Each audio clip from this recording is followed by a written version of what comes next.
it's Jim's birthday. Hold on, I got him. All right, good morning, everyone. We are live today. To wait on the prima donna coming in right at 5 o'clock, but Ray showed up. So thanks everyone. We got Ray here. What pros do and Jack Business Talk. So morning, fellas. Morning. Morning. Yeah, hold on. Let me go live on Instagram here. All right, there we go. Who's this other blue wrench imposter? That's you, Jack. I think he's talking about. Oh no, Joe. He's talking about Joe. Joe was yeah. We needed Joe the other day. Hyder, sorry, because there was some guy in here and you weren't here. But good morning. We got Dylan, Joe, Flavio here. Hyder. So thanks everyone. But yeah, this is gonna be a good topic I think because I just actually saw a lot of reels recently and a lot of people talking about how Airbnb is done and you're late to the game if you're thinking about doing Airbnb right now. I think I don't know how his last name is, Rich Sommer.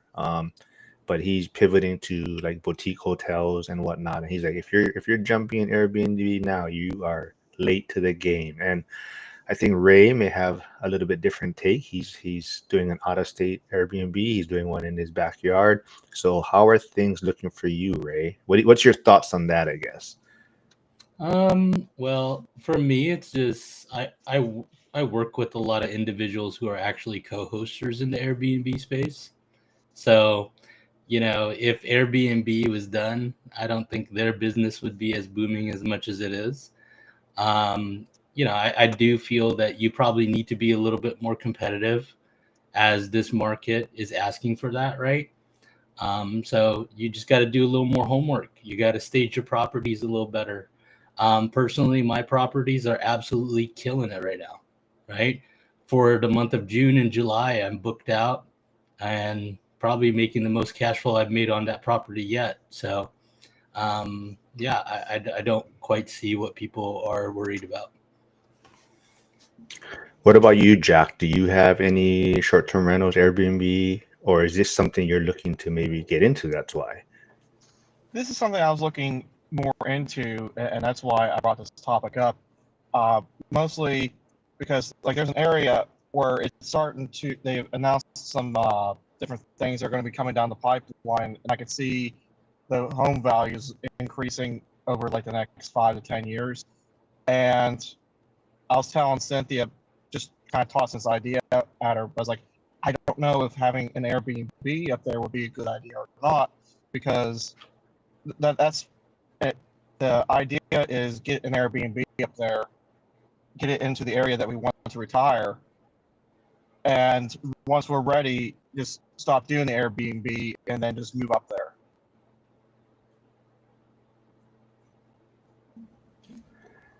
Yeah. So is it big in Pittsburgh, the market for short-term rentals? I'm sure that it is. I just don't really live in Pittsburgh, and even like the area I'm talking about, it's 2 to 3 hours north of Pittsburgh. But yeah, there's tons of Airbnbs in the city. Uh, I know that if you look up Airbnb right now in Pittsburgh, you're just going to see a bunch of different or different things that have happened over the years, like wild parties where the police had to come in and shut it down. There's one case where there was a shooting and stuff. They'll fixate on the bad, but not realizing that. So in the past 5 years, there's been three really bad instances: the porch collapse, the wild party where it went in and broke into other people's apartments, and the shooting incident. So the past 5 years, there's three bad instances, and that doesn't account for all the other thousands of Airbnbs in the area. What would be your advice to Jack, who's thinking about doing it, Ray? I mean, do you think it takes a certain personality also or investor to go into short-term rentals? Um, I think it definitely helps the fact that I've been in the housing industry, right? And I've seen staged homes. I see what people are doing, and I'm actively shooting Airbnbs. So that definitely gives me a competitive edge as far as seeing what the competition is doing. For somebody who's just getting into the space who, maybe doesn't have a lot of interior design background or just haven't seen a lot of it, right? They're probably going to have a little bit of difficulty just adjusting to what the market is looking for as far as aesthetic wise. And yeah, for sure. I think, Jack, if this is something that you're wanting to get into, surround yourself with people in the space, who are being successful, and try to get those critical things that they're doing to design their properties and make it stand out. Because yeah, anybody can put anything up on Airbnb, but if you don't stand out and your property doesn't catch people's attention, you're probably going to just be another one of those statistics that people are talking about. Sorry, Flavio's messaging me. Said some static in the audio. I think it's coming from Jack's channel. I'm in a happy relationship with my hand. Okay, hello. Good morning. Ike Hobbs is here. Thanks for tuning in. Yeah, so Ray, I guess as far as so you said your like photography background, all of that helps you in the short-term rental space. I think that's also kind of what Jack may have wanted to discuss with you, like as far as from that side of it. Is there any tips or advice you could give someone as far as staging or prepping their units for short-term rental? Yeah. I'll tell you something. When I was designing my space, right, for me was definitely getting color aesthetics, but also keeping the design simple. And some of the things that I was kind of thinking about from a photography standpoint is positioning each room. So therefore, when I do take photos and I put the bed a certain way or put a nightstand or a table, that I was actually thinking about how that was going to look when I took the photos. And I even, when I'm looking at a room, right, I'm looking at how natural light is hitting the space. So for me, when I'm designing a space and I'm putting it together, I'm looking at the angles where I'd put my camera. And if my camera is not getting at a good angle, I'll design the space differently so it does, right? And it might, some of the items that when you're shooting your Airbnb, like, there's a lot of cute little things that you can design. You can put a charcuterie board in the kitchen, if you're designing it to target a certain market, right? If you're looking for nurses, maybe getting some kind of nurse type items in the house that kind of matches, your client avatar that you're looking for. So these are the kind of things that I'm doing more passively. And I think it's giving me the competitive edge in comparison to what other people are doing who might not be thinking about those kind of things. And partly for this is, I get a lot of this from my Airbnb co-hosters who's really experienced in the space.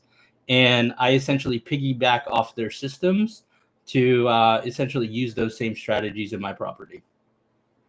So where I'm thinking of getting this Airbnb, it's there's a giant lake, and it's kind of like the big draw in for that area, and some state game lands. Should I focus the design on like maybe like classic sea stuff? So like maybe have like some sailing, like some big rope and stuff decorating with like an old, I don't know what you call those, life preservers on the hanging on the wall type of stuff, and maybe just some photography that I've shot up in the area hanging on the walls and stuff like that. The first thing I would do, Jack, if I was you, is I would look up Airbnbs specifically super close to my house.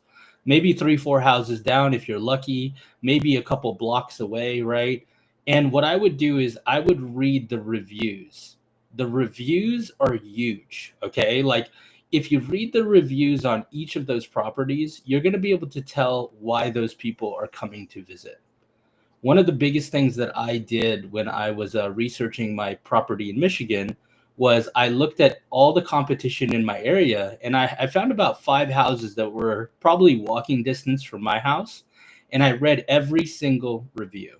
And what I found out was my initial thought of a client avatar was, oh, Grand Rapids has a lot of traveling nurses and whatnot. That's probably going to be my clientele that I'm going to go attack, And I realized very quickly that the review said something very different. And what I realized in my market was it was very much school oriented activities like graduations, family visiting. And I also realized that there's a lot of like little festivals like weddings and tulip festivals that people were coming for. And I noticed that I needed to really streamline my avatar to more fit a family oriented space. And I quickly adjusted my mindset just because what my immediate competition was experiencing was more of a valid indicator to me of what my client avatar should be. Right. So I think what you should do is one, connect with local operators in your area, specifically someone, really close. And then two, read those reviews in your immediate area so you know that you're in line with the people that you should be targeting. Okay. Hyder says, why is that so profound to me? Read the reviews to see what the market is asking for, right? So it seems very simple, and I think Hyder touched on it earlier in another comment. It's about communicating, cooperating, and just all the things that you were mentioning. I forgot, Ray. Did you take the photos for your out of state one, or you had someone else Yeah, do it for you? Oh, you did. yeah, Okay. yeah. And for me, I went. For me, that's the biggest thing. I actually had somebody contact me from Han's Subject to group, and the person pretty much asked me was like, "Hey, man, like I'm thinking about doing Airbnb, and I'm just really having a hard time spending the money to put towards photography. My wife has a nice camera. Maybe we'll take the photos." And I think this is one of the biggest mistakes that people make when they're creating an Airbnb, right? Just like if you're an electrician and you've been doing it for 10 years, there's going to be a certain kind of finesse you have. There's a certain kind of wisdom and experience that you have when doing it. And I feel like a lot of people who think about photography and video, they think they can just go do it themselves. Yes, you can go buy a nice camera, but I look at lighting in a whole different perspective in comparison to somebody who just picked up their camera, right? And I think investing in photography, video, these are kind of things that, yes, they're hard costs that you have to come up with, but if you do it correctly, the dividends will pay tremendously. So All how right, we would, got. for example, if you're going to take pictures of like a empty apartment that you're listing, how would you take pictures for that Okay. versus your Airbnb? Yeah. So for me, I shoot a lot of empty homes, right? Hmm. When I'm shooting empty homes, the biggest thing that you want to do, if it's for a listing, like, you're just going to do it for a rental or it's going to go up for a market, the biggest thing you want is one, to showcase the space and educate the audience that you're trying to sell this house to, what it looks like. And one, you want to do that with appropriate lighting, right? A lot of people come in, they grab their nice DSLR camera they bought from Best Buy and they turn on all the lights inside the home, right? For me, I'm looking at things way different. I might check out a home and look at it in the morning. I might look at it in the afternoon to see how the light is hitting the house, right? And these are the kind of things that I'm looking at, trying to balance the ambient light outside with the actual the lighting inside the home. And I might turn off a light or two inside the house because they'll look better, right? And that's something that somebody who is in the space would understand. Would you consider taking those? I don't know what they're called. Those light things that have like the shroud behind them and stuff with you. Yeah, I personally use external flash, right? So a lot of homes, you're gonna get unwanted shadows, right? And these shadows, there's nothing you can do as far as getting rid of the shadows without using external lighting. So I use a technique called flambient shooting, where I use a flash to help soften those shadows up, and that's why you get more of that light and airy feel, because those shadows aren't so harsh in your photos.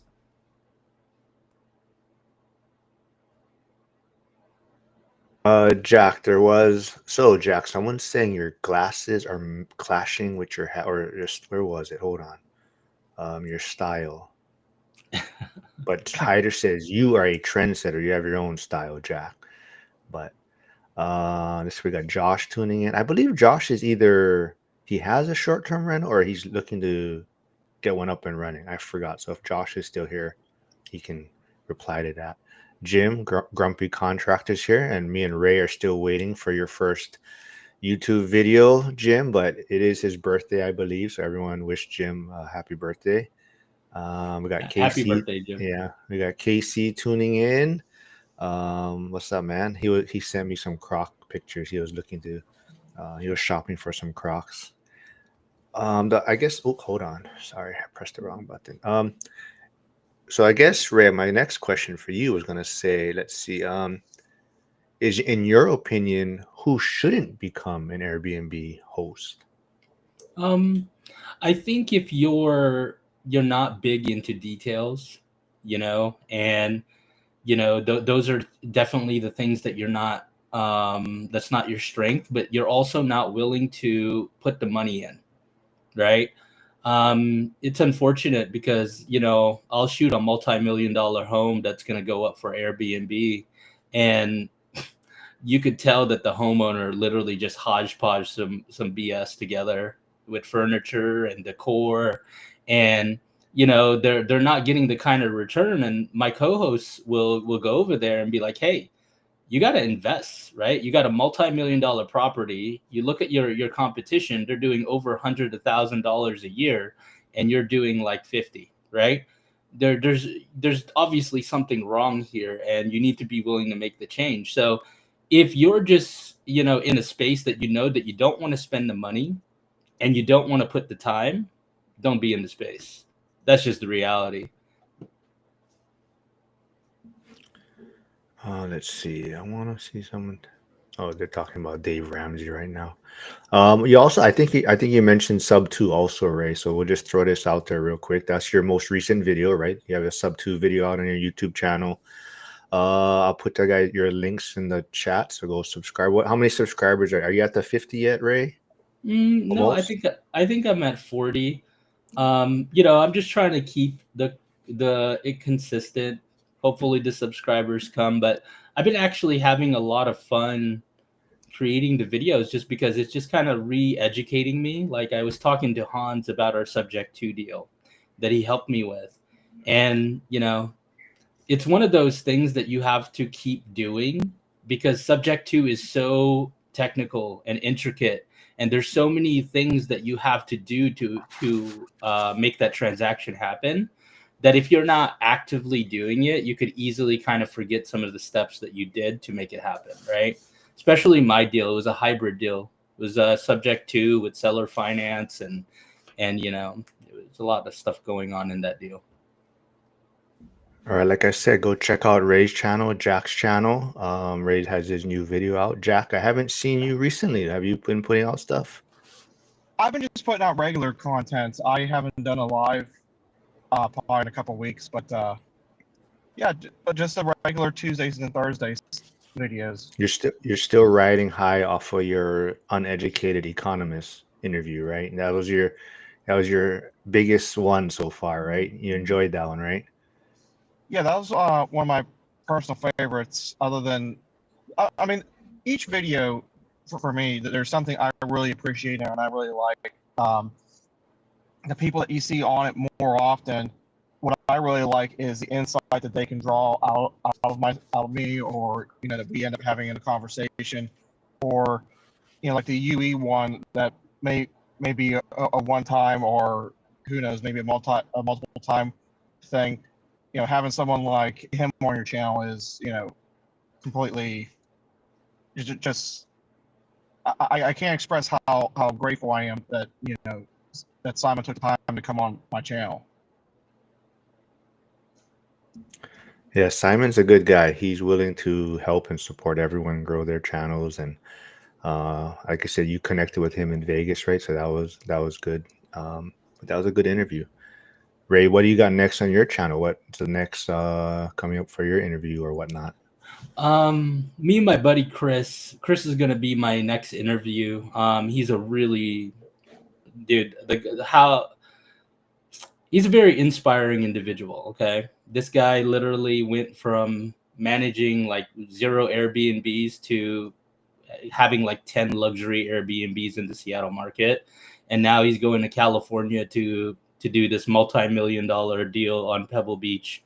And I'm going to be shooting a property with him on next week, I believe. And it's going to be a beautiful cabin up in Snoqualmie, Washington.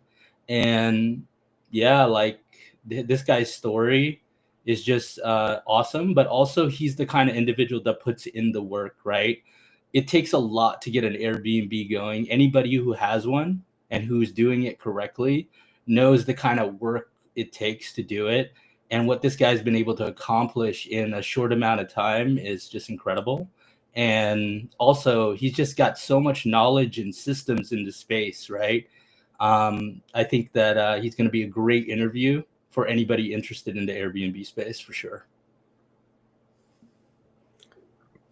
Jim says priority is property up and running. YouTube after my son. Okay, he's giving us another excuse why his video hasn't come out yet, Ray. So we can keep harping on him on Facebook, but it'll be out soon, Jay. I know you're working on a lot of stuff, but Ray. So let's say if someone came to you like Jack, right, and is interested in starting an Airbnb or short-term rental, is there like a certain key shots that every listing should have? Yes. You know, I want to stress the fact, Jack, like, definitely hire somebody that understands the space, right? And not every market is big enough that there's a specific Airbnb shooter in your market. What I would do is you need a blend of somebody who does real estate photos, but is willing to be able to adapt to understand that, like, hey, we're not just looking to get the widest photo possible to get as much in the shot and make the space look big. We need character in the shot. We need feeling, right? And what you need to be able to do is one, get a mood board together, right? Get a mood board together and try to design your style that you're going for and the feeling that you're going for. If your space is kind of light and airy and you're going for a bohemian theme, right? Then you want to make sure that your photographer matches that style, right? And if you create a mood board and you get inspirations from other Airbnbs, they can have a better understanding of what you're going for. Because a lot of real estate photographers, right? We're shooting 3 to 5 homes a day, right? We're just knocking them out. They're nothing, right? But when you're trying to design an Airbnb shoot, having a mood board and a style that you can kind of use as a cheat sheet and edit a certain way to kind of match that is going to give you it's going to give you one, better results, but also it's going to give your photographer who might not be an Airbnb specialist a better chance of executing what you're looking for. Okay. What about like, well, I guess this is a little bit different. Like you're saying, hire a pro, right? So that would be your biggest recommendation. But if someone did want to try to do it themselves, is there any equipment or like recommendations for cameras that you prefer or like to work with? To be honest with you, dude, I could shoot a real estate shoot with a $200 camera that I pick up on Craigslist, right? What you have to understand is the camera, you're shooting on a tripod. So the biggest issues with cameras nowadays is when you have to pump the ISO, and that's the artificial exposure increase that you're trying to do on the camera. That's when your camera just goes to all crap. So to be in reality, any camera that you have that's a DSLR or whatever that can shoot manual, if you just buy a tripod, you could shoot your Airbnb. The problem is, do you have the eye? Can you do a little bit of research and do some YouTube University? And do you have the time to do that, right? And if the reality is, if you're not willing to take the time to go do that, don't waste your time. Hire the professional and put yourself and get yourself in a competitive edge in the market, right? Because just like with anybody, if you create a website, yeah, anybody can go create a website, but then you hire a professional to go do it. There's a huge contrast and difference on what that's going to look like. And yeah, I don't know. I don't know if I would recommend somebody who's not willing to put the time in to just go pick up a camera and shoot their Airbnb. I just think the market is way too competitive now, and doing something half-ass, you're going to get half-ass results.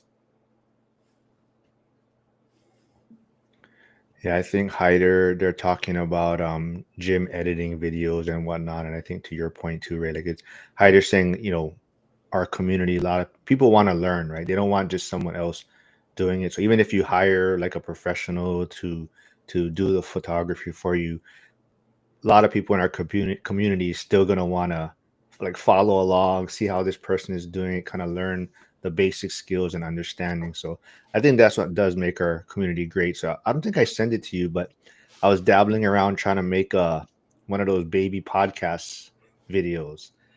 So I was fooling around with that yesterday. I'll send you. But so far, I saw that you can only make it 15 seconds for whatever YouTube university videos that I was following, the the apps or whatever platforms they were working with. I can only make 15-second clips. So I got one that I goofed around with. So I gotta play around with that some more, but I'll send it to you later. But me and Ray posted on his Facebook. That's why one baby podcast that he saved, and those things are hilarious. I don't know how long people are gonna keep watching them, but right now each one it's just hilarious, man. Dude, that one had me dying, dude. Like, you know what I'm saying? It's just like just watching a baby like talk like that is just freaking hilarious. Well, Theo Vaughn already is hilarious, and then you just put the baby podcast thing behind it. It's super funny. Let's see what else we got. Jack, you got any more questions about Airbnb, short-term rental, photography stuff for Ray? No, I think I'm good for the moment. Yeah. Thank So you. Yeah. for you, Ray, what would you say has been the number one thing that maybe helped your listing? Can you see the difference in each listing, or you kind of use the same strategy for each short-term rental you have? I think the biggest thing is trying to understand like what photos get the most attention. I think that's something that also has to be talked about, right? You have to play around with the photos and try to see which one is going to be your attention grabber, right? And for me, my space downstairs, I have a bar, I have a pool table. So obviously for me, if I just put a shot of a bedroom, you know what I'm saying? And especially in my market here in Washington, bro, if you put a shot of the bedroom, your Airbnb will never be booked. You know what I mean? And that's just because you are in a very competitive market here in the Seattle area, and yeah, that just won't fly. But what I do with my Airbnbs is you have your first photos that people see on their phone or if they're on the browser. I find more people are looking at Airbnbs on their phone, and you got to make sure the shots that they first see is going to be the attention grabber, right? Because it's so easy to scroll through. I know when my wife is looking for our Airbnb, if that first photo doesn't grab her attention, she's gone. You know what I mean? So for me, you have to experiment, and you really got to talk to your photographer and say, hey, I need a couple attention grabbers, and you need to look at your market in your area and see what photos is resonating with you, right? Like, why is this photo catching my attention? Why did I stop and go to this photo? Was it the color? Was it the lighting? Was it the item that I saw in the photo? Like for me, I dissect photos very differently. Like as a photographer, the first thing I look at is the brightest part of the photo. That's what your natural eye gravitates to, right? So when I look at a photo and I see something I like, I download the photo, and then I'll go to my market and I'll be like, hey, why are these photos standing out to me? And I start writing them down, right? I start writing them down and I start taking notes, and I start saying, this one catches my eye because it has a hot tub. This one catches my eye because it's got string lights and the lighting is really cool and it's really grabbing my attention with the contrast. And what I do with my properties is I look at it when I'm about to take the photos and I say, I need to implement these so I can also grab the same kind of attention and grab those people to book my Airbnb. Like you said, that's what pros do, right? And that's the name of your channel, right? So I think that's why it's fitting for what you're working on. And did John Litz ever reach out to you about tips for his Airbnb that he's doing in Reno? Yeah, Did, no, actually, John and I think we're going to be scheduling something together. Him and I should be scheduling something together to create a video. Cool. Yeah, because I saw him posting on Facebook also. So go check out his channel, Deconstructing Dreams. But he bought that VR glasses, I think he said, right? He's trying to paint or something. He's trying to, so I guess he wears it so that he can see the image of the mirror or whatever he's trying to paint, and he's trying to follow it. And he says he's knocking over all kinds of things. He said there's such a learning curve right now. Dude, you know what I've always kind of thought about? I was like, dude, if I had a VR glasses and I could make my office look whatever, then I never have to clean my office. Just put my VR glasses on. Yep.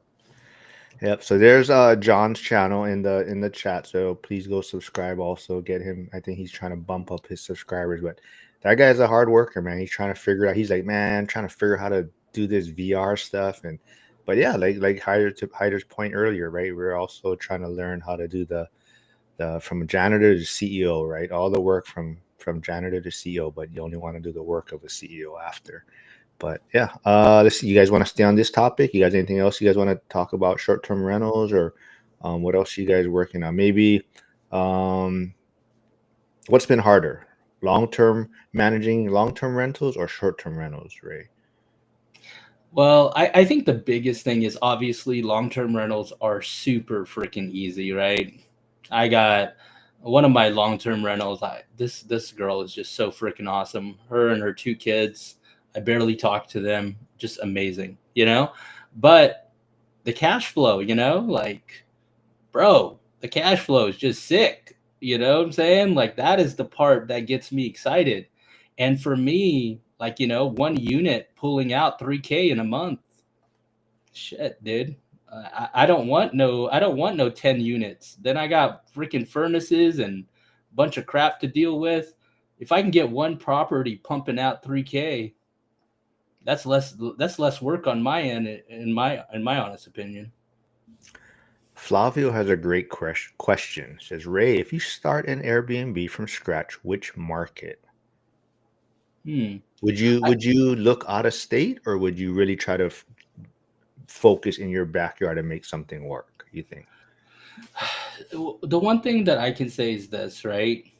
It is hard. Like over here, the house that I have now, I was very fortunate to be able to do a market, like to create an Airbnb in my house. I can't imagine trying to buy this house again, renovating it, and then just solely doing it for Airbnb. The risk would be so tremendous. Um, I would say if I were to do it again, I really like the fact of going to a cheaper market. And for me, this is what's working for me. So don't, use your best judgment. Buying a destination area where it's for vacation rentals, like the beach or whatever. Yes, you can do that, right? If you got the money to do that, by all means, go do it. But I think my strategy is finding these little suburbs where it's little pockets where it's like the unexpected killer Airbnb spot.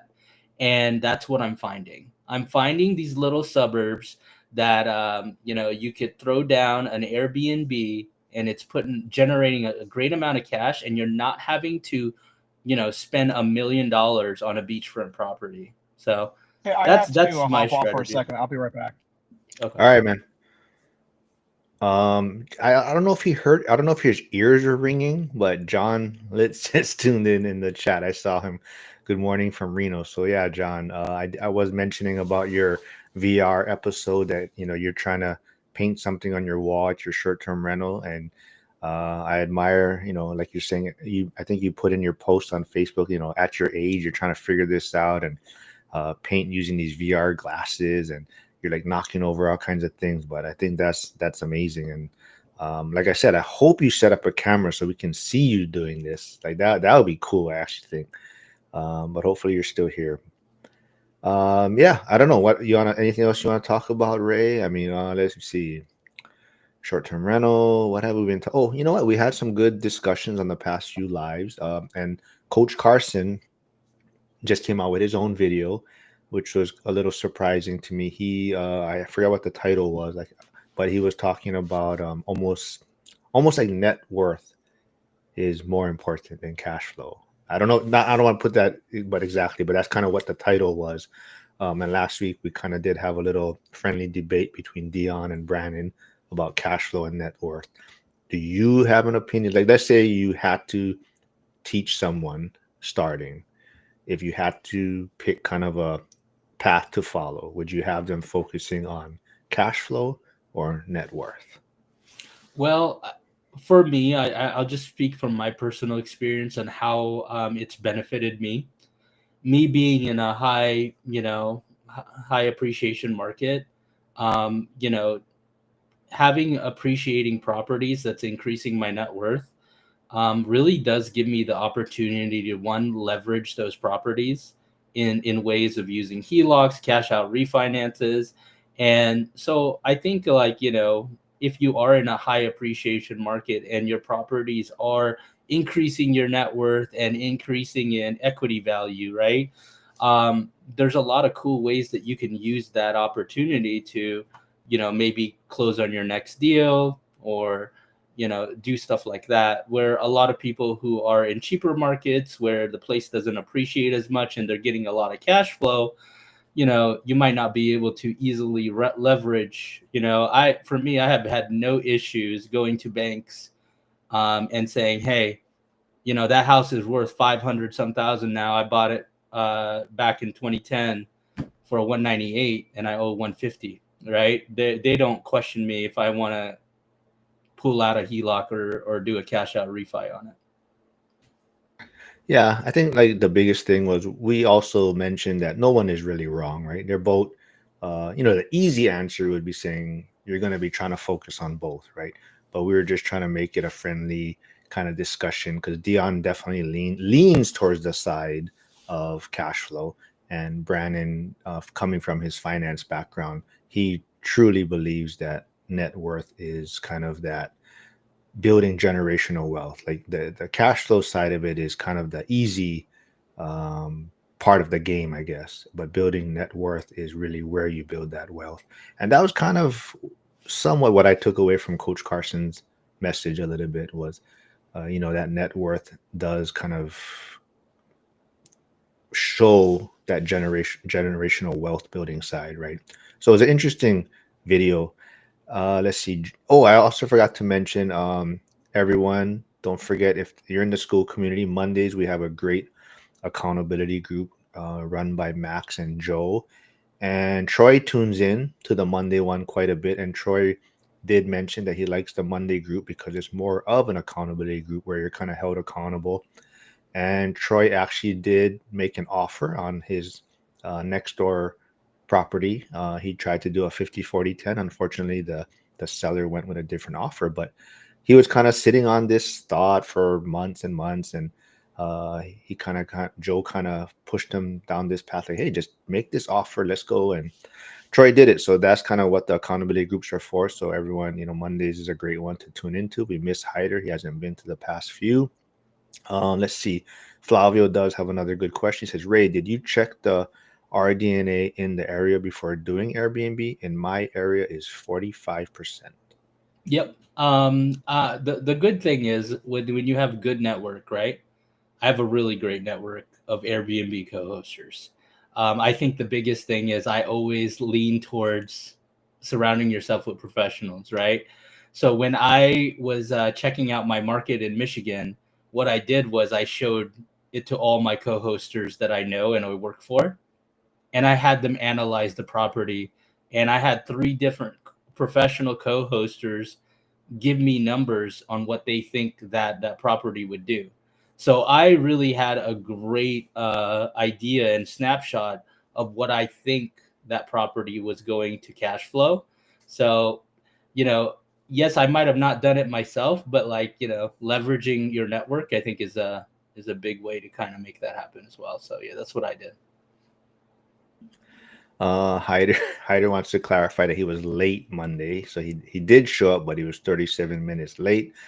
And oh wait, I don't know. Maybe he didn't show up. Joe said he didn't show up, but Josh Burdick says I'll take both, but cash flow sets you free, right? But I think to Brandon's point, his view on it is that with greater net worth, if you understand how to leverage it and use the net worth to your advantage, that's how you can generate massive amounts of cash flow. So you need that net worth in a sense to build that wealth. And he's, you know, to Brandon's point is kind of, if you look at the IRS, right, what do they tax, right? They tax your income. They don't tax um, your net worth, right?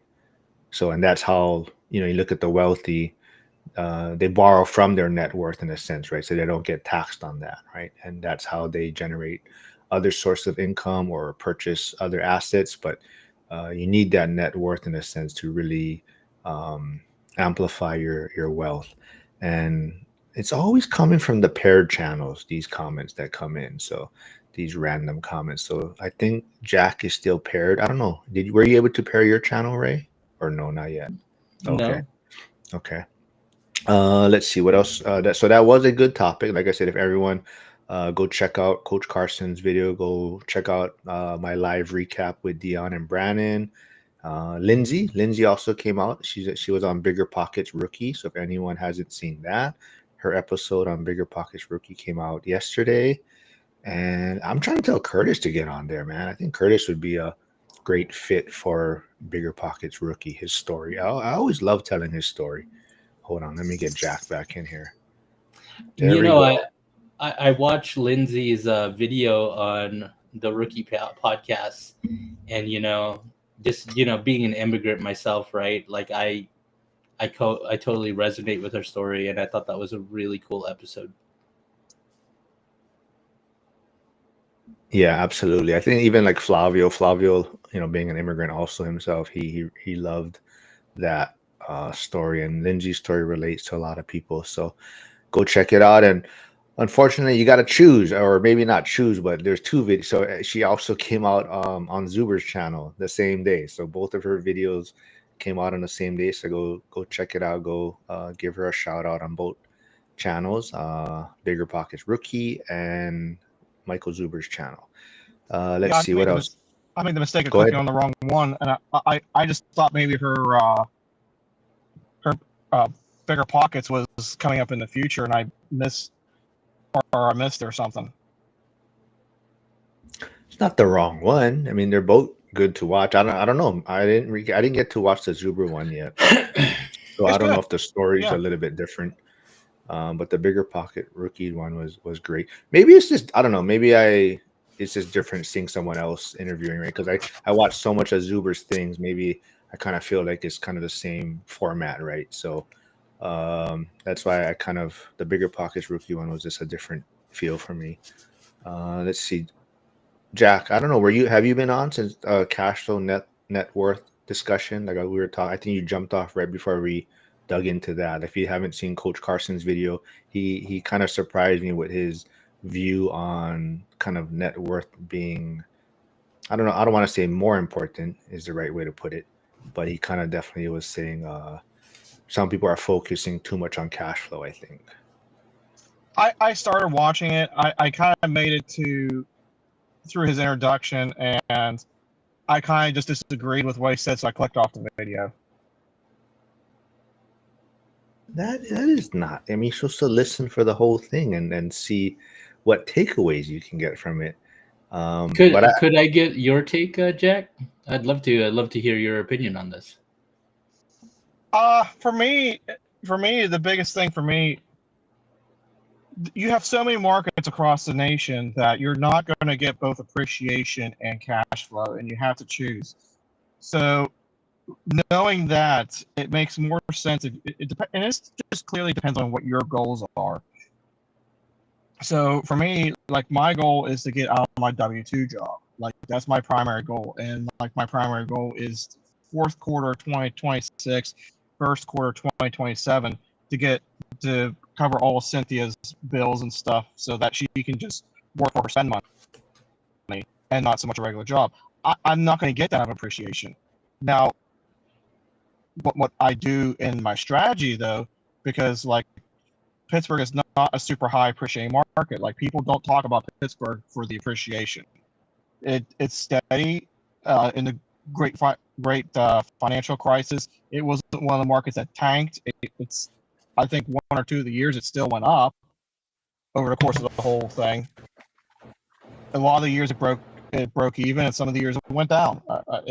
But what if you in this area, for example, if you want to see appreciation, you have to do forced equity for the most part, and that's why I do value add investing. And the reason why I do the appreciation and have the equity built into it is because at one point I plan on making a switch with the portfolio, and I plan on dipping into all that equity to then finish off our whole investment portfolio. Cool. Jim says, I think they're equally as important, but I also think it depends on the individual and what their goals are. So yeah, I think that's the would be the consensus, right? I think most people agree that both are important. A lot of it depends on the individual. A lot of it probably depends on where you're at in your journey. Like someone like John, deconstructing dreams, that's why he's doing the short-term rental space, right? He's in his view, he has a shorter window to reach that financial freedom or retirement. So he's trying to scale things quicker, and that's like Ray talked about, right? The cash flow from the short-term rentals is more important to him right now, or greater, much greater, and that's why John is focusing on that, even though it's much more work. So it definitely does depend on the individual, but I think for discussion or entertainment standpoint, when we make it where you have to kind of pick one and pick a side, that's where the fun part comes in. And I think that's why Dion and Brandon both had their stances. And I think they both lean a little bit more to that way that they felt. But like I said, Dion definitely, he understands net worth is important, but he would lean a little more towards the cash flow. And Brandon, because of his finance background, does kind of lean towards the other side. And that's kind of so. Brandon also, I don't know if you guys know, Brandon also teaches kind of like a to high school students, I believe, like a financial class now. They got him going back to the daughter's high school, and he teaches about credit score and whatnot. So that's why he feels like the net worth side of it. But I kind of look at it almost like net worth, your credit score, even like retirement accounts. They all kind of fall into that same category where, yeah, they are important. But if you don't necessarily, they're just another tool, right? If you're not using it properly, you're not getting the full benefits. Like your credit score, right? So much people want like an 800 credit score, but you could have an 800 credit score because you're not necessarily using it, right? You're just paying your bills on time, and you're not leveraging that credit to buy assets and whatnot. So even though on paper you have this amazing credit score, but what is your net worth, or what is how much cash flow are you generating from it, right? So I kind of look at it that same way. But it is fun when you have to figure out, if you had to pick one, which one would you pick, right? So let me just see. Let's see. John says, one thing I learned is most people pull the easiest lever to increase bookings, and that's price. Instead, concentrate on being in the top 10% of properties, and you won't be in a race to the bottom. Okay. Do you agree with that, Ray? Yeah, I'm a little still a little salty. My property was top 1% over here in the Washington area for like a good while until I had this stupid review. And the review was just this entitled guess that I literally wanted to put in a chokehold. But anyways, long story short, I'm still top 5% in my Airbnb. So yeah, definitely getting those kind of rankings gives you a lot of validation. And for me, that's my hope for the Michigan property. I plan to actually, in the next coming years, getting hot tubs and really designing it to stand out a little bit more.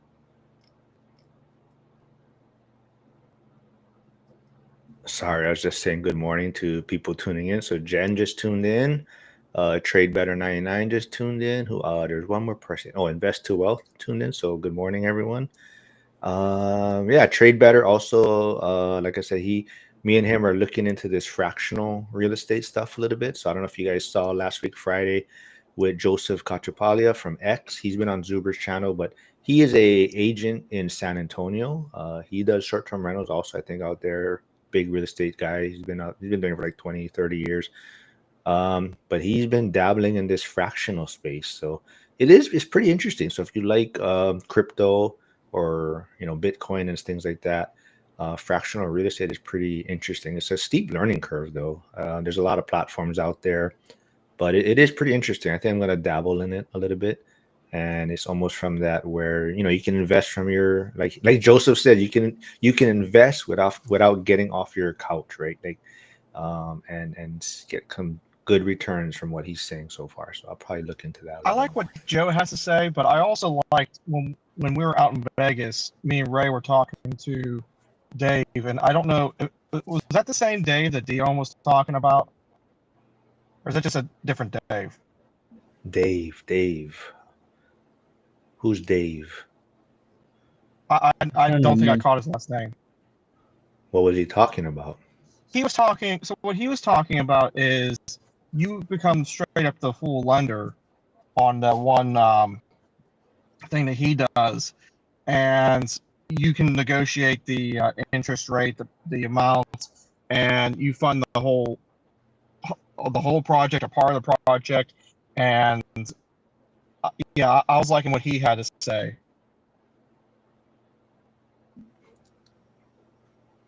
All right. Well, find out his name and we can get him on maybe and discuss that a little bit more. Is he in the ORAT community? I mean, a little bit, or do you see him around? I haven't seen him around, and like it was when we were in that what was it, that biker bar that me and Ray were talking to Dave. And I can't remember what his last name was. I wish I could remember too, Jack. You're not talking about Pat? No. Who lends money? No?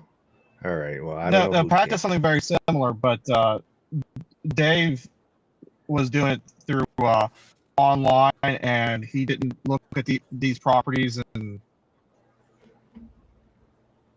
man, I have no idea who you're talking about, man. Let's see. Jen says short-term rentals are so much work. Sounds like an easy way to make money, but very active and hard work. I'm gonna have to disagree. I'm sorry. Like, guys, like I have multiple businesses. I got a lot of crap going on. You know what I mean? And if it was as active as my business is, I wouldn't do it. Right? I think the hardest part to Airbnb is getting it started and getting it up. That's probably the hardest part. After you get the Airbnb running and you got your systems in place, it is not that difficult. Like honestly, maybe like I don't know, we spend like 15 minutes to put the Schleg lock so they have the right code, and like man, it is nothing. Like I just feel a lot of people put these barriers that they don't want to do Airbnb. And I'm like, dude, you're missing out on cash flow, bro. Like, I'm pretty sure this month after capex expenses, I'm gonna make like 4,500 on my Airbnb. So it's like, I guess if you don't like money, stay away from it. You know what I'm saying? Was that I forget though, was that the original plan? Because I know, like you mentioned before, Curtis kind of told you, man, you're not too good enough to house hack, right? So were you originally thinking of just doing like a traditional house hack? And when did the short-term rental side kind of fall into play there? Yeah, I think the biggest thing is I definitely didn't want a long-term rental because the downstairs room is where my laundry room is, and I could put another laundry room in my detach, but I wasn't gonna do that. So for me, the next progression to house hacking was gonna be the Airbnb, and since I already had that man cave thing set up, It was like 3K to get it all up and running. So it was such a low barrier to entry for me, since it was a home that I was living in. That's where. But then once I realized, how much work is it really, right? Obviously, when we first started it, we were cleaning it ourselves to kind of get an idea of how that worked. But honestly, dude, after I got the cleaners in, it was game over. Like, I was like, oh yeah, dude, this is not much to do of anything. You just make sure your cleaners know how to do things, and you put systems in place, and then there's going to be times where the cleaner doesn't do what they're supposed to do, and you go over there and you create systems to make sure they don't make those same mistakes again, and you're good. But I just feel like the reason I'm so passionate about people saying it's hard is because I put those exact same barriers on myself. And if I did that, I wouldn't have this awesome opportunity that I have with the city, where I have a midterm person staying there. They're literally paying me for like a week to 2 weeks, $1,800, and then I'm renting it out on Airbnb, right? So I'm just trying to. The reason I'm saying that is not to like poke fun at people. It's just it was the same way that I was thinking. I said it was too hard, it was too time consuming, it was too difficult, that I don't want to do it, right? And it took Curtis saying, dude, you're not too good to house hack. And sometimes you need to be surrounded by people that are willing to open your mind and make you think outside the box for you to try a different strategy. And I can only thank Curtis so much for one, he didn't tell me to go do Airbnb, but he told me, dude, you're not too good to house hack. You know what I'm saying?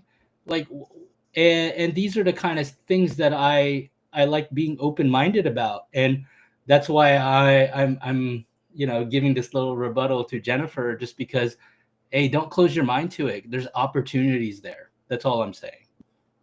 I believe Jen's doing midterm rentals though in some out of state things. I believe, if I'm not mistaken. And I would love to hear. I don't think I've ever met Jen, but I would love to hear more about that. That's something I want to kind of man. She's a dabble into too. firecracker. She's a troublemaker, but but So, right, uh, to do like no, the midterms with your Airbnb, do you go and like talk to insurance companies and other things that that you could draw a business? So for me, Jack, the way that I was able to leverage my unit to become a midterm downstairs, I locked in. I work a lot with the city over here. I do a lot of photo and video production with the city, and they had a grant writer, and they know that I do a lot of real estate investing, right? And they reached out to me and said, "Hey, Ray, do you happen to know a spot where one of our grant writers, who's going to be here for 10 months, have a place to stay?" And I was like, how many people? Just one. And how long would they be staying for? Right. And for me, it was just more of my personal connection that worked that out. But I do have somebody in the Tacoma community. His name's actually Tony. And he specifically targets midterm. And all his Airbnbs are literally strictly midterm and 30 days or longer stays.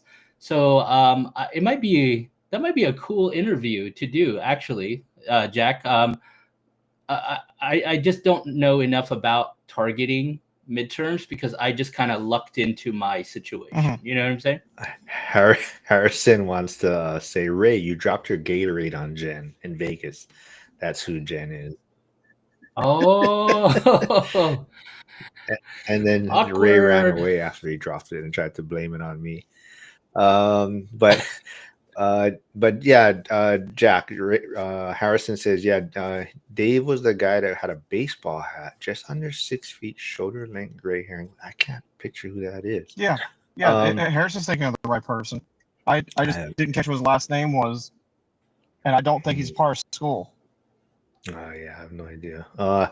Ray, with Airbnb, do you provide snacks, coffees, and or frozen meals? No, and I'll explain why. Sorry, it's just the way he said it. Anything that no, I feel very strongly about it.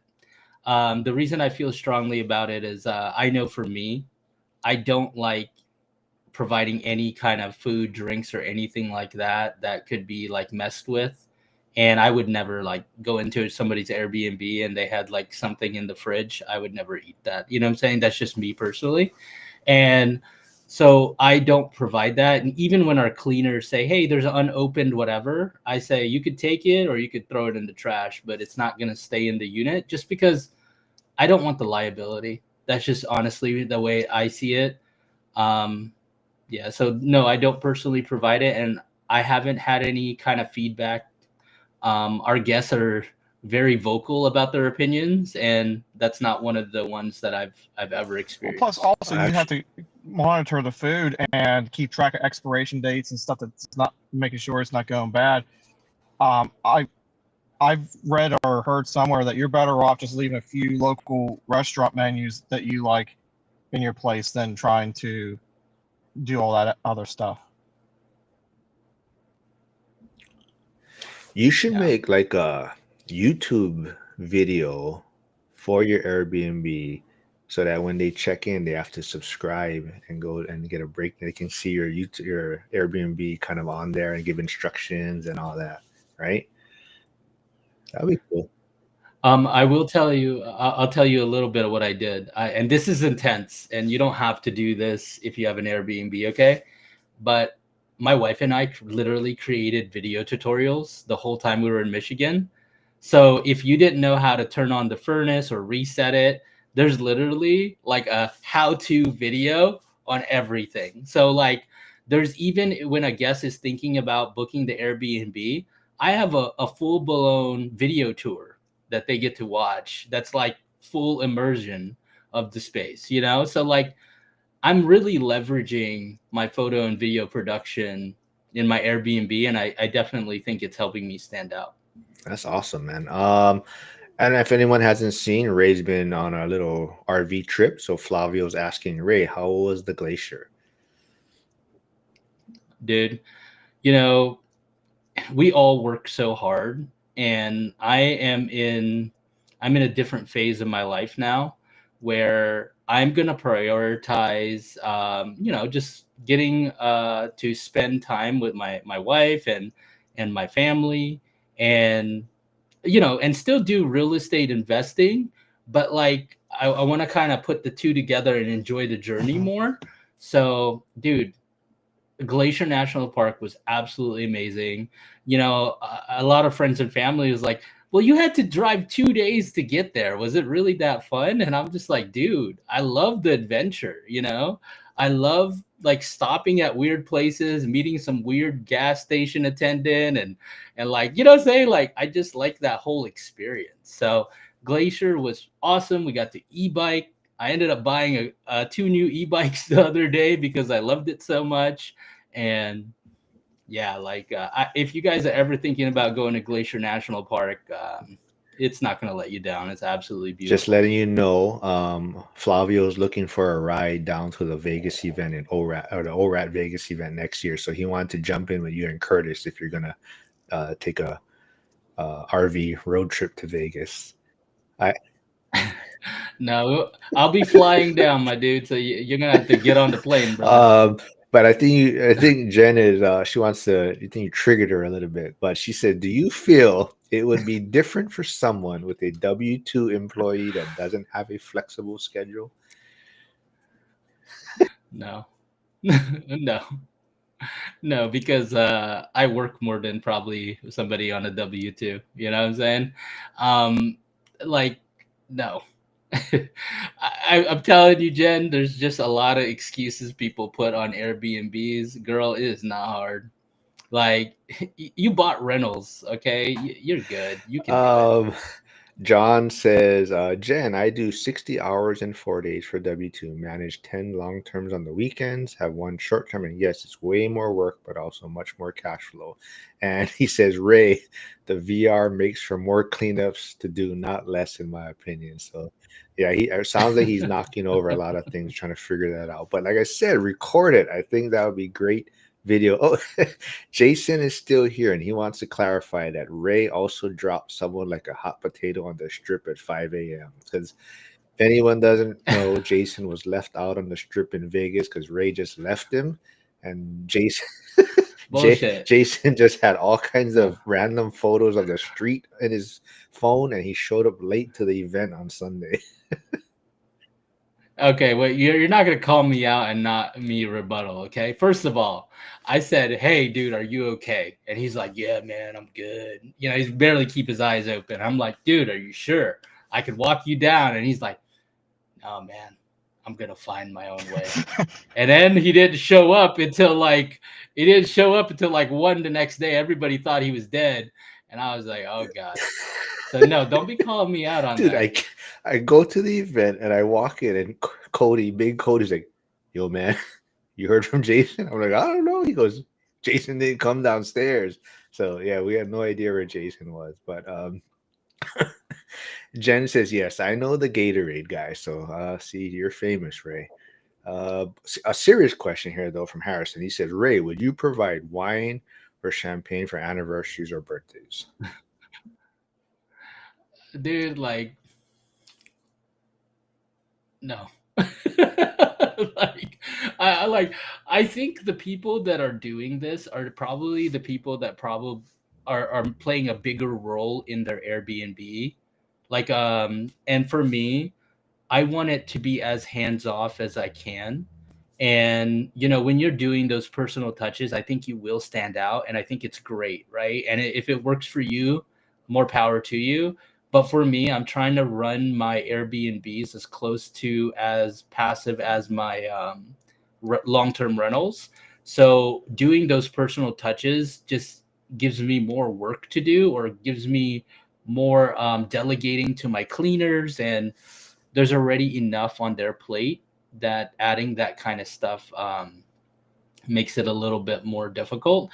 And the one thing I'll tell you, okay, what I've experienced in the hospitality game, it's really how you treat your guests in the communication that's going to help you in the reviews, right?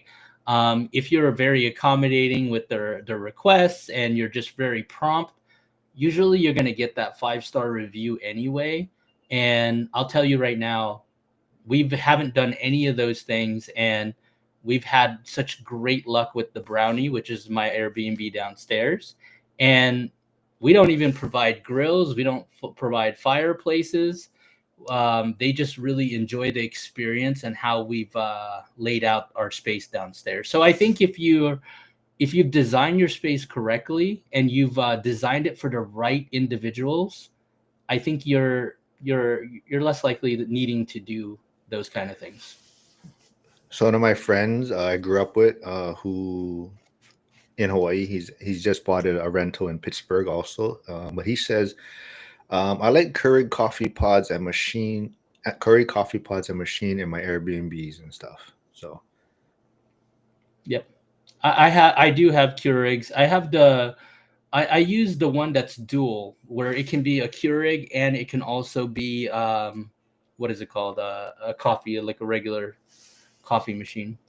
Um, I do offer the Keurig pots. That's the one thing I do offer. Those are easy enough that you can buy them like at 100 packs, and I can just have my cleaners stock them. I think John Litz kind of agrees with you. He says everyone has their own opinions on providing alcohol for special occasions. I personally say no because I don't want the liability. However, other ways to do something special for them. Yeah. I would Um, honestly, if you're going to do something special for occasions like that, I think you'd be better off to, like, if you have a winery or something near you that you really enjoy, provide a gift card or something like that. Yeah. Or a discount, Jack. That'd be kind of cool. It's like, oh, it's your special occasion. We'll give you a discount. You know what Yeah. I mean? Jason, I just wanna see Jason came on. Jason, you better protect me from these people calling me out, brother. um, I don't know. I'm getting special text messages on the side now. Jen said I had to drop off because of my W-2, Ray. Hey, if you got some Airbnbs, you wouldn't have W2 anymore. Let's go.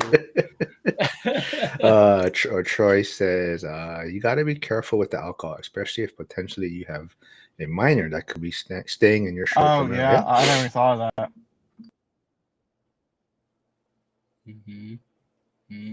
This was a good one. I got some more time if you guys can stick around. If you guys anything you want to talk about, Yeah. since you guys are here, I'll ask you guys the question that I asked the other week. I asked to Zuber and just what your guys' take is. Chester's gonna go nuts because I'm asking this, but one gorilla versus 100 men. You guys saw that on social media? That debate or topic? All right. Yep. I'm gonna have to go with the gorilla. What? Well, like you said, right? In case of no weapons, right? No weapons. It's gonna, let's say it'll be in like an arena, right? So yeah, so one gorilla versus 100 men. So you go with the gorilla. I'm going gorilla. I'm going with the gorilla.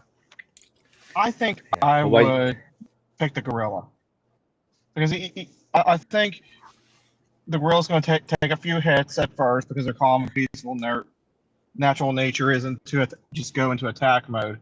But I think once the gorilla gets mad, it's going to just obliterate everyone. Yeah. Well, Yeah. I'm going with the. I'm going. We're sacrificing like 70 dudes. They're just piling on this thing.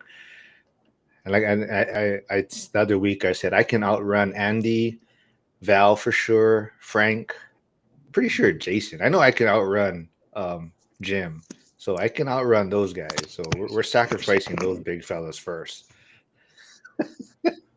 Okay, now Harrison is throwing something else in there, or one great white shark in the water versus 100 men. Oh no, that's not. I would say the shark.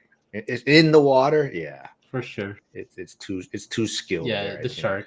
Yeah, but then Yeah. right after that live, I'm getting text messages from Val and Andy like bro, you haven't seen how fast I am. How you haven't seen me run? Said I'm quick in spurts. uh, I gotta all right. answer Dylan's. Okay. I heard another one that was 100 Brits versus 100 I seen that one Americans. yesterday. Well, dude, did you not? Did you see the world? It's like the world's strongest nation, and Americans versus like Europe or something. We absolutely desecrated them, dude. So I think we already know. All right, America's gonna win that. See, Val's like, you got short legs, sir. But see, Hyder says 100 men, smart and reoccurring waves of effort over gorilla. That's my thinking behind it, but it seems like we are on the outside of this thinking, Hyder. Most people seem to be picking the one gorilla, but it's a fun thing to think about. But yeah, anything else you guys want to talk about? Anything to wrap things up? What you guys working on? Um, Well, I know you had reached out to me, Jack. Feel free. Like, I know our schedule didn't work out, but if you still want to jump on and do a podcast together, I'd love to still do that Yeah. with you. Yeah, but what kind of topic would you like to cover if we were to get on there? And I feel bad because I feel like every time we go on here, it's always Airbnbs. I'm not even like an Airbnb expert. I just feel like it's what's interesting me right now. You can Actually, talk about how to offend guests in the chat about telling them that Airbnb is easy. Nah. Dude, if it literally if I can totally tilt somebody that they look and research Airbnb more, I'm proud of myself because that's what Curtis did for me, and I can only thank him for it. You know what I mean? honestly, I think I'd like to do a deeper dive and into the Airbnb and stuff. Okay. Yeah. No, I would love I to. like to actually Like, have my computer you with just let me me know. and we could do a share screen stuff. I was thinking there's someone else I'd like to ask to be on as well. You know them. Don't worry about it. Yeah. I haven't asked them yet. That's why I'm not Okay. leaving their name out. Gotcha. Yeah, dude. Like I have just been really enjoying the space, and it's new, it's fun. And dude, you know the one thing I realized is when you compare like long-term rental people to Airbnb people, they're just a different breed of people. Okay, you got the tight pants wearing Airbnb, they got the cute little hats and whatnot, and then you got your long-term people who are just more traditional, tend to be older. So I don't know, it's just kind of more fun to be on the hip side over here, you know what I'm saying? So I've been having a lot of fun in the It's space. funny as you're describing that. I'm picturing some like you're saying. You're describing your Airbnb client. I'm picturing like these hoity-toity people, and Yeah. then your long-term tenant, over there just like, I'm overworked, I'm stressed out, and these sweatpants are losing their Yeah. elasticity. Jim wants to Yeah. chime in. He says all of us bigger guys are going to lift Mark up and throw him to the gorilla to slow him down. But then I told Jim, if you haven't seen, Jim wore a shirt on the live with Zuber on Sunday that just blinded most of us. So it looks like a rug, someone said in our WhatsApp chat, but I told Jim to wear his shirt to blind the gorilla first, and then we strike. But John says, Ray, you're killing it with that kind of cash flow on your short-term rental. I'm not doing nearly that well, but still way better than long-term rental. Mhm. Um, Thank you. Jason says, I've been known to trip people fleeing from gorillas. And Troy has a serious question. He says, how have the bookings been, Ray? Yeah. Bookings for May been a little slower. June, July off the chain, and for my market, okay, and everybody's different, okay. I've been experimenting with my pricing. My unit's 3 bedroom, 2 bath, roughly 1,500 some square feet. Um, in that area, I was able to get like as high as 423 a night, and that, like, dude, I had one booking for 3 nights. It came out to like 15 something, and I was like, damn. And that's 3 nights, you know what I'm saying? And I bought that property subject to, so my PITI on that unit is like under $1,000. So just imagine 3 nights after internet and whatever landscaping. I really only need about 1,400 bucks to kind of cover all my expenses. So those 3 nights practically did it. So yeah.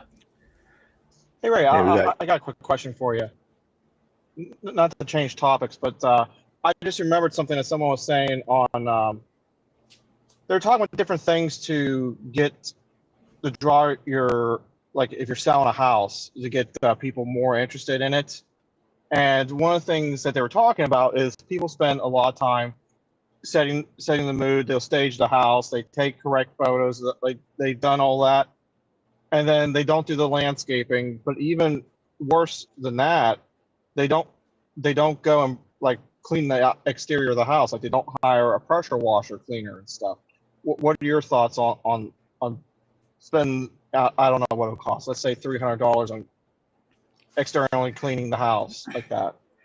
Can I tell you, like, I work with a lot of agents, and the strategy is always this, okay?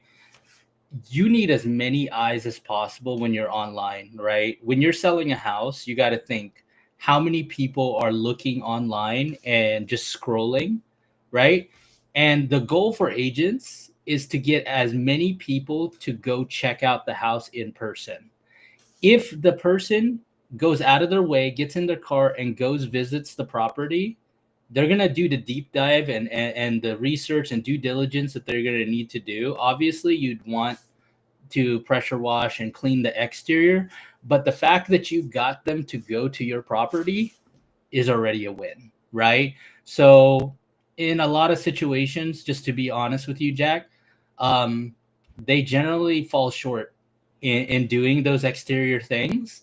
But when you can drive enough traffic and generate that momentum, that will generally get the property sold anyways, right? So I don't know if that kind of answers your question, but they put more effort into the photos and marketing to get more traffic to the house than they do actually like pressure washing the exterior and doing more landscape work. Josh says Airbnb hipster. Just say it.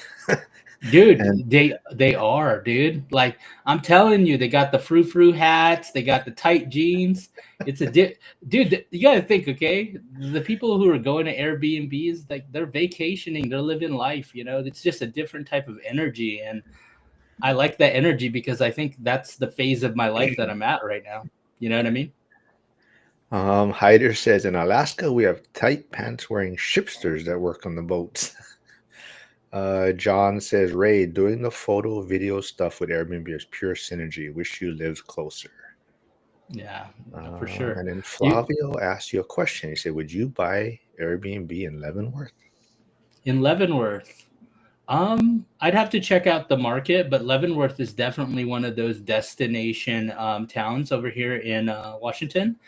Um, and you will pay a premium, right? For me, I'll just, like I said, my strategy before, I like finding a little suburbia neighborhood that's like doesn't have great competition. You know what I mean? Like we were looking at Dylan's competition in his area, and his competition literally when we looked was just a bunch of mom and pop Airbnbers taking photos with their iPhone. And I told Dylan, I was like, dude, if you created an Airbnb and just put a little bit of like energy into it, you would stand out immediately. You know what I mean? So I like those mom and pop communities that aren't doing such a great job marketing because I could stand out more. So that's more what I don't want to go into a destination area because I'll probably have to spend a lot of money trying to acquire that property. All right. We had someone tuning in from Jack's channel. It says, Mind Melt Diary says, Van Life Astro is a beautiful, pure channel like this. So I'm not sure if anyone follows that, but maybe go check it out. Troy says we're booked out for May after midterm rental roll over, but our June bookings are hit and miss. Nice. They says we need to update our marketing. Troy says expand our amenities. Let's see. Well, we can wrap things up soon, but let's see. Val says tight britches community. Ray, how about some links so we can see your short-term rentals? Do you have any you can throw in the chat real quick? Yeah, sure. Yeah, throw it in there. Heart it. Then it'll give me some more love. You know what I'm saying? Okay. Let's see. Trade Better says Dylan could crush his market for Airbnb. Andy says I was on the phone during the leaving the big guys behind. So speaking on behalf of the big, we would work smarter and not harder. We'd be sharing bananas with Gorilla, watching little get asses beat. Well, Hey Mark, yeah. What's if up, man? if I type it in the private chat, could you paste it Oh inside yeah, the? Okay, cool. yeah. Let me I'll put the Michigan one too. Oh, I know what I gotta do. Shit, hold on. Hey, give it that heart. If you're gonna go in there, give it that heart. It helps out in the algorithm on putting my Airbnb more valid or whatever. That'd be awesome. All right, we got Jack just doing his own thing, coming and going. But hold on.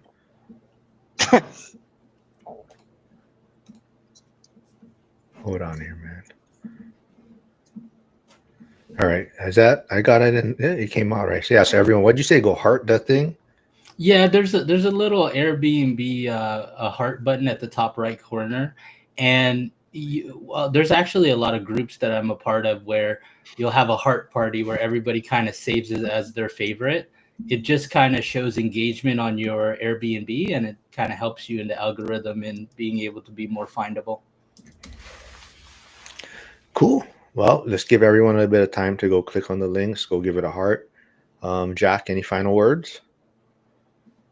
No, I think I just want to thank Ray and you for for taking time out of your days and letting me ask questions about Airbnb and Mark hosting.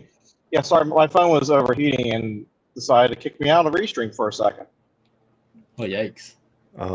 Harrison does say, how has the Michigan prop been going, Ray? Feel comfortable with out of state now? Yeah, the out of state thing really scared the crap out of me. Just like I did a full renovation and all that, but like the one thing I could tell you is I'm glad I did it, but it doesn't come without fear and a lot of anxiety. And now that I have an out of state property, I feel a lot more empowered.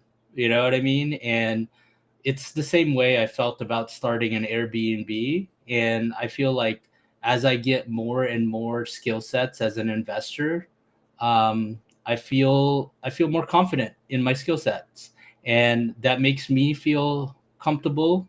And hopefully, I keep doing this in my journey, and I can be more diversified. So for sure, I definitely feel more comfortable now. All right. Well, this was a fun one as usual. Thanks for everyone tuning in. We had a lot of fun, a lot of laughs, good information. Jack, when's your next video then? Today, Today? yeah, All right. Sarah Garrett was on again, and it was a great interview. So check it out. And yeah, and then there's another one coming out Thursday. And I'm probably going to tomorrow try to shoot a live stream. All right, nice. So everyone stay on the lookout for that. Make sure it's on your notifications. And let me, Ray, when yours came out, what, a couple days ago? Like 3-4 days ago. My next video will probably be sometime next week, and it's gonna be with my buddy Chris, who's a Airbnb co-hoster.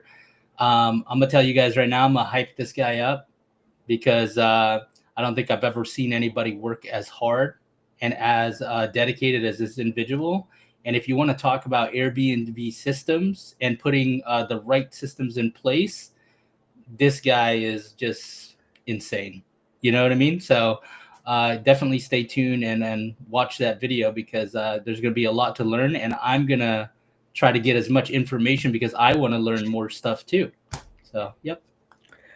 All right. Oh, Stan's tuning in. Sorry, Stan. I think I don't have anyone else coming on tomorrow, so we're gonna have to cancel tomorrow. But he says he would like to be invited to some of those Airbnb like parties. So he has some short-term rentals in the Mardi Gras area. And yeah, thanks everyone for tuning in. Hope you guys have fun.